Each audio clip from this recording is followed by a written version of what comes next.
My name is Susan Miller. I'm 47 years old. I've been married to John for 25 years. Our family includes John, who is also 47, and our daughter Emily, who is in high school. But something happened because of John that almost broke our family apart. It all began when John forgot his phone at home one day when he went to work. He's always on that thing during meals. It's no wonder he leaves it behind sometimes.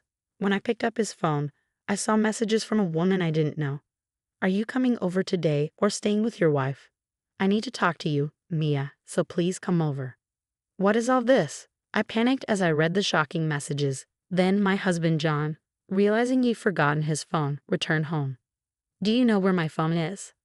It looks like I left it at home. Come on, if you have it, just give it back. I'm going to be late for work. What's going on? Who's this legal wife? And who's Mia? When I confronted him, John seemed surprised at first but then sighed heavily and began to explain. I was planning to tell you about this. I had everything prepared, but I guess getting caught now is probably the right timing. The right timing? What do you mean? Just like you're thinking, I have a mistress. Those messages you saw were from her. What? You've been cheating. For how long? I guess it's been over 15 years now. Over 15 years? Yeah, her daughter is in junior high school now. She's technically my child. She would be Emily's half-sister. She's facing high school entrance this year. It's going to be tough. So I'm planning to divorce you and marry her. I intend to support my daughter as a father. I couldn't understand what John was saying at all. Daughter Emily is your daughter too, isn't she? Don't you care about her? I didn't say I didn't care about her. Emily has been my precious daughter for 17 years too, but I don't plan to take her with me. It would be awkward to have a daughter who's not biologically related to her mother and the family, you know. Everyone would feel uncomfortable. So I'll leave Emily to you. In return, I'll make sure to pay child support until she graduates from college. And if Emily reaches out, I'll be willing to talk. So that should be fine, right? Are you serious? I'm dead serious. In fact, I think I'm offering a pretty good deal. Oh, and here, I shouldn't forget to give this to you. What's this? I've already filled in my part, so just write down yours and submit it. Let me know once you've filed the divorce papers. I'll come to pick up my stuff once the divorce is finalized. Wait a minute. What are you saying? You're not coming back. Yeah, I'll be living at her place from now on. I'll talk to my folks. You just take care of Emily and don't do anything unnecessary. Well then, thanks for the last 25 years. Take care. Hey, just wait. John handed me a divorce paper and left the house in his usual attire for work. I'm sure her place must have been prepared with all the living necessities for him. How could this? What am I supposed to do now? What's wrong? Why are you upset so early in the morning? Did something happen? My daughter Emily, who was home for the school holiday, came over to me as I was feeling distressed. I shouldn't have burdened her with such heavy news, but in that moment, I ended up telling her everything. Dad has a mistress. He gave me this and left. What? Cheating? And this is a divorce paper? Is Dad serious about this? Why would he? He apparently has another child with his mistress. A child? So I have a half-sister? Yes, from another mother. And what did he say about it? He said he'll pay child support. To take care of you. What about apologies to you? Well, you're the one most affected, Mom. And there are no apologies. What is he thinking? After hearing my story, Emily bit her lip, thinking for a moment before responding. I see. If Dad's going to act like this, then we'll have to come up with our own plan. Huh? What do you mean? Don't worry, it's nothing dangerous. Since Dad seems to have no remorse for betraying us for over 15 years, we'll make sure he deeply regrets what he did. But of course, that requires some planning. But Mom, you're not blaming yourself for Dad's actions, are you? It's all Dad's fault. You don't need to feel guilty. We don't need to hold back. As we watch Dad face the consequences, he's getting what he deserves.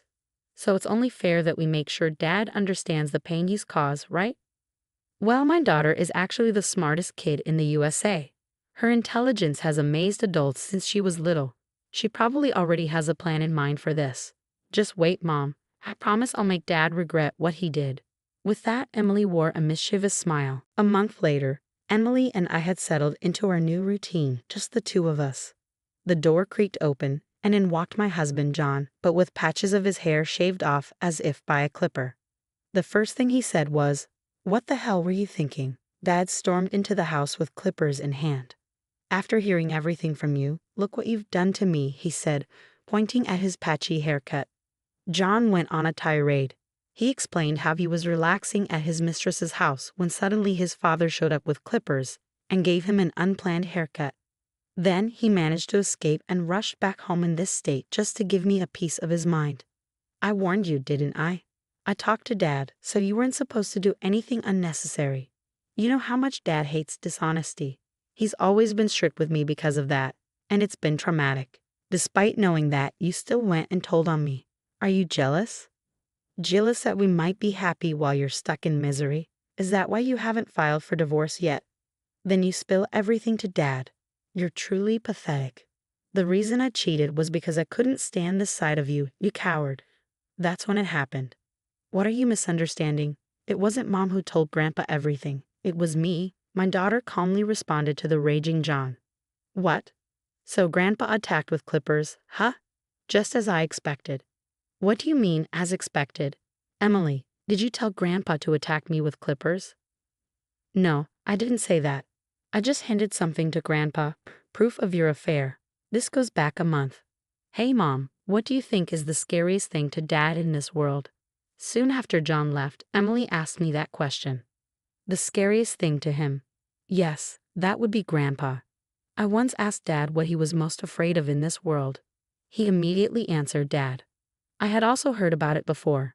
My father-in-law detests dishonesty above all and wouldn't hesitate to correct anyone behaving improperly, even strangers. John was raised strictly by my father-in-law since childhood and said he could never go against him. Dad said before he left, "I'll talk to Dad about it, so don't do anything unnecessary." That's because the last thing Dad wanted was for Grandpa to find out about this situation. So I'm pretty sure Dad won't tell Grandpa the real reason for the divorce. He might say we just couldn't agree on things, or worse, he might even claim you cheated. That's terrible. That's why we need to act first to prevent that from happening. Plus, there's another benefit to telling Grandpa first. Dad is an employee at the company Grandpa runs. Dad got the job through connections, thanks to Grandpa, and has climbed up to the position of manager. Can you imagine what would happen if Grandpa, who hates dishonesty, found out about Dad's affair and secret child of over 15 years? It's going to be a big mess, maybe even a trigger for Dad to get fired. Dad seems to have earned some trust at his company, but Grandpa is definitely Dad's Achilles heel. That's why I plan to use this to our advantage and push Dad into the depths of hell. But first, I need to gather solid evidence of the affair to make Grandpa understand. Saying that, Emily opened the laptop Dad had left behind. Evidence. How are you going to? Normally, you'd need a detective agency to catch evidence of an affair. And there's probably a password on that laptop, right? I doubt you'd leave anything compromising on it. Normally, yes, but I don't need any of that.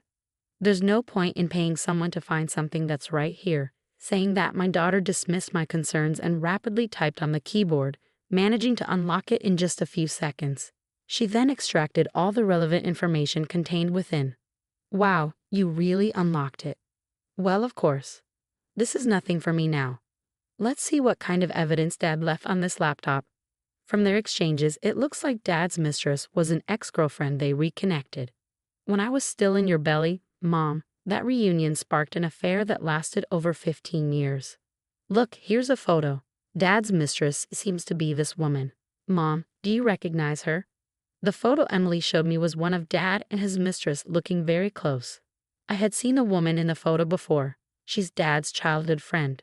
She got married early and moved away from her hometown. But after her divorce, she came back. I met her once when we visited his parents. I see. So she came back to town, and that's when the affair started. I'm truly appalled by my own father.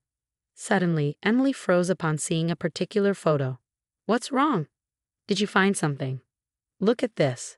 Emily looked at a photo of a girl who appeared to be the hidden child. Probably this is my half-sister, Dad's secret child. Are you okay? If it's too hard for you, Mom can take over, and you don't have to do this anymore, Emily. No, it's not that I mind. I want to see this through to the end. Saying that, Emily turned back to the computer. It seems like this girl hasn't been officially recognized as Dad's child. He hasn't acknowledged her. Well, that makes sense. He was probably planning to acknowledge her after the divorce. I'm not sure if this girl knows about us yet, as Dad said. It's confirmed he has a secret child, but I found out something else that's shocking. Shocking? Dad seems to have bought them a condo. What? A condo? Yes, a new condo right in front of the station. Given the location and it's a high-rise, it must be quite expensive. Oh look, the price is listed online. When I checked the price of the condo my husband bought for his mistress, it was a whopping $1 million. On the other hand, we live in a rental condo I've been leasing since my single days. We discussed buying a house many times, but his consistent response was renting is more cost-effective. So there was this reason behind it. Is that all the information? I was expecting a bit more, honestly. Isn't this enough? It's sufficient, but I wanted more concrete evidence, like photos of them coming out of a hotel. The information we got from this computer includes the mistress and the hidden child's names and photos, and the fact that Dad bought a condo for his mistress. How about we make a direct visit to the condo? If we capture photos of them coming out, that could serve as evidence. Aren't you curious about what kind of life they're leading? Saying that, Emily grinned mischievously. The next day, we headed to the condo where we presumed Dad was staying. The condo looks bigger than in the photos. Really, it's surprising he had enough money to buy a condo for his mistress. Where did he get the money? Mom, isn't that Dad? Looks like they're heading out as a family, Emily pointed.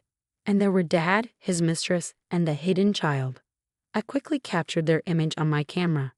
From the outside, they look like a normal family. You wouldn't think he's been having an affair for 15 years.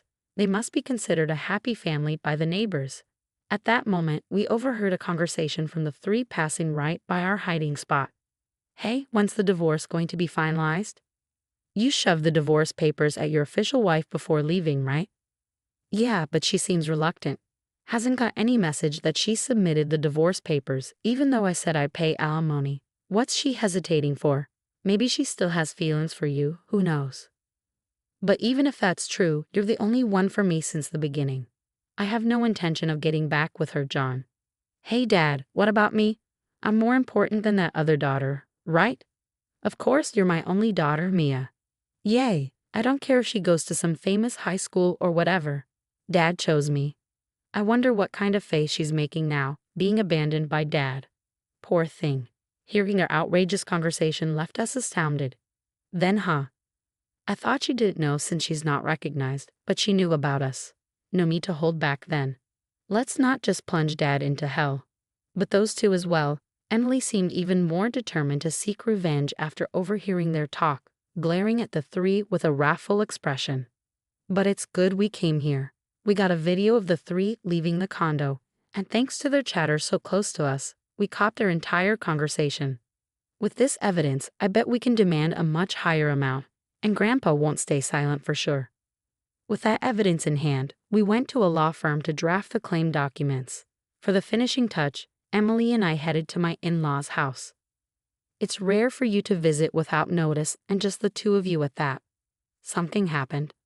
Actually, I shared everything that had occurred with my in-laws, Mike and Lily. Mike started trembling and then exploded in rage. Over 15 years of cheating, and he even has a secret child. That bastard, where is he now? He's been at his mistress's place since he left in the condo he bought her, right in front of the station. What? When Dad said, my daughter is only Mia. Only you, does Dad hate me? After living together all this time, he values that woman's child more. And if Mom and Dad get divorced, does that mean I'm no longer Grandpa and Grandma's granddaughter? I don't want that, Emily. That's not going to happen. Even if they get divorced, you're our only granddaughter. Don't worry, Grandpa will make sure he pays for this. His expression was exactly like Emily's that time. He had a look of burning vengeance on his face. And then, a few days after we left his house, Mike, armed with a clipper, raided the apartment where he was staying. That's how we got to this point. You did this. Sorry to shock you, but I have something to give you. With that, I handed my ex-husband a brown envelope. What's this? Open it, you'll see. He hesitantly opened the envelope and turned pale upon seeing the contents. What? Why? Inside the brown envelope were documents related to child support and division of property. Why? You're wondering why Dad did warrants paying this entire amount, right? I can't understand why you'd question that. But this amount is just since you seem not to understand. Let me explain. It was determined by several factors. I think what Dad has to pay Mom is fair.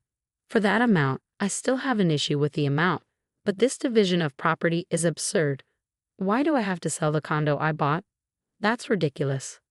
I thought you'd say that. What? The condo you bought for your mistress in your name is subject to division of property. That's a well-established fact. It's not something you can argue against. What about them then? You're not telling me they have to leave, are you? Exactly. If a house is being sold, the people living there need to leave. You're heartless. I'll throw those words right back at you. After all these 15 years, you've really outdone yourself in deceiving us, you coward. You seem quite unhappy with these documents, but no matter what you say here, Dad's wishes won't be met. These aren't documents we made up. They were professionally drafted by a lawyer we hired. So if you have any issues with the amount, why don't you hire a lawyer yourself and file an appeal? Whether that'll be successful or not, I can't say. Hearing this, my husband blurted out, Okay, I get it. I'll break it off with her and move out of that condo. That's what you want, right? Apparently, the idea of paying hefty alimony was too much for him. He said he'd break up with her and return home. However, things didn't go as he had hoped. Break up? Move out? Do as you like. It's no longer my concern. Not your concern. This is about us. We're married. We should talk more. Are you misunderstanding something? We're nothing to each other anymore, complete strangers. What are you saying? But you haven't submitted the divorce papers yet. That's only because I've been too busy dealing with your mess to get in touch. I submitted the divorce papers the day you left, so we're already divorced. What? Too bad, Dad. It's too late. The divorce papers have been processed, and you two are divorced. As for the documents, we'll be claiming accordingly. Damn it. And don't forget about the child support payments. I heard it from Mom. You said it yourself, right? That as a father, you would diligently pay child support until I graduate from college. Thinking back, I can't recall any fatherly things you've done for me, but at least for this last part, be responsible and live up to your word, Dad. Jan was left speechless by Emily's words. Then, that moment came. A call came through on my phone. It was John's father, Mike, probably anticipating that the ex-husband had stormed back to me. He called, and his guess was spot on. Seeing that I was on the phone with his father, the ex-husband's face turned pale. Mike wants to talk to you, Dad. No, tell him I'm not here. That's impossible. Besides, Dad knows you're here, so avoiding him now will only make things worse later, won't it? Reluctantly, he took the phone and started talking. Dad, what do you want? I didn't. Why do I have to come home? Wait just a minute. Hey, what did he say? He said I have to come home because he has something to talk about. Well, you better go then. Go? Are you kidding? If I go to Dad, I'm finished. What should I do? But fretting about it here isn't going to help, is it? What do you mean? Grandpa said you're fired. Why? I don't know the details, but if it's serious enough for a firing warning over an affair, you must have done something quite bad, right? Well, looks like you do have an idea by that expression. Then you better hurry to Grandpa's place. Hearing his daughter's words, the ex-husband rushed out of the house in a panic. It seems his position meant everything to him after all. Dad, that was quicker than expected. I heard from Emily. Are you serious about firing me, Dad? Just because of this affair, which has nothing to do with work. And now you're firing me? This is clearly wrongful dismissal. Wrongful dismissal? Have you forgotten all the mistakes you've made? Unauthorized absences, being late, trouble with employees at partner companies are everyday occurrences. Other employees had to clean up your messes while you strolled around like you own the place because you're the president's son and the presumed next president. It's only natural you be laid off for this. This is a fair decision. But so suddenly. True, I've turned a blind eye until now because you're my son, but that ends today. What do you mean by that? After today, I'm cutting ties with you. You betrayed the two people you should have cherished most, trying to find happiness just for yourself. You're no longer my son or anything to me. Never show your face to me again. No, this can't be true. To my father-in-law's declaration, the ex-husband was fired. Furthermore, being told that their familial bond was severed, he collapsed to his knees, screaming in agony. When my father-in-law told us this, Emily and I high-fived each other. However, a few days later, he did as Emily suggested and hired a lawyer to dispute my claims, but his appeal was rejected. In the end, he had to pay exactly as I initially demanded. It seemed John's mistress was entirely dependent on the ex-husband's salary, being a part-time housewife with a meager monthly income. Hence, I admit to what I've done and I'm reflecting on it, but I can't pay such an amount. Half? No, even a 30% reduction would be appreciated. She pleaded for a reduction, as if haggling at a market, but I rejected it. Eventually, her parents had to pay off the debt in her stead. Thus, even though he got his wish to remarry his mistress, he ended up in a terrible living situation. Of course, the hidden child who was supposed to enroll in high school couldn't do it due to her parents' self-inflicted plight. As for us, then, Mom, I'm going to take care. You too, it's really dangerous out there these days. I know, Emily. If anything happens, make sure to contact me. Even if nothing happens, I'll still check in often, and I'll come back home, even if you get tired of me. Since then, Emily has been attending a university and is living on her own for the first time today. But I'm not too worried. After everything she's managed to pull off almost single-handedly, I'm sure she can overcome anything that comes her way.